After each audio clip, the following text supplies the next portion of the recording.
আমাদের এই কালকে যে 16ই ডিসেম্বর এই ব্যাপারে আলোচনা হয়েছে, প্লাস আমাদের এই 25শে ডিসেম্বরের ব্যাপারে আলোচনা হয়েছে, 31শে ডিসেম্বরের ব্যাপারে আলোচনা হয়েছে, এবং প্লাস এই যে তবলিগ যে জামাত এই ব্যাপারে আলোচনা হয়েছে, নর্মাল আইন শৃঙ্খলা ব্যবস্থা ব্যাপারে আমাদের আলোচনা করা হয়েছে, এবং অন্যান্য বিবিধ অন্যান্য কিছু যে ট্রাফিক সমস্যা এইগুলি ব্যাপারেও আমাদের আজকে আলোচনা হয়েছে। কি সিদ্ধান্ত, কি নির্দেশনা ছিল?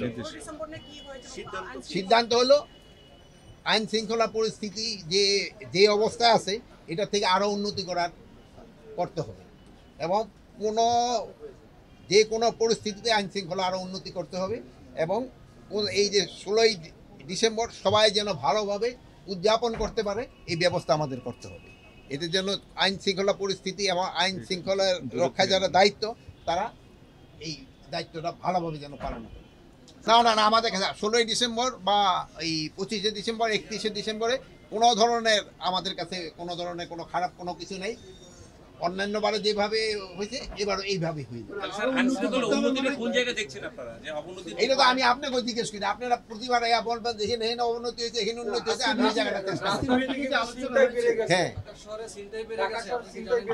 ঢাকা শহরে একটু ছিনতাই বেড়ে গেছে, এই জন্য আমরা পুলিশের ইনস্ট্রাকশন দিয়েছি শেষ রাতে সাধারণত ছিনতাইটা হয়, শেষ রাতে যেন পেট্রোলিংটা বাড়াই দেওয়া হয়। শুধু শেষ রাত না, শেষ রাতেটা একটু বেশি হয়, আমি শেষ রাতে এই জিনিসটা বেশি হয়, যে সময় এরাও ঘুমায় পড়ে, পুলিশও একটু হয়ে যায়, এই জন্য আমরা শেষ রাতে যেন পেট্রোলিংটা বাড়াই দেয়। এবং এটা অবশ্যই যে আপনি যে কথাটা বলছেন আমিও আপনার কাছে ডিসএগ্রি করবো না, আপনি সত্যি কথা বলছেন, এটা যেন কমায় আনা যায়, এলিমিনেটি করে দেওয়া যায়।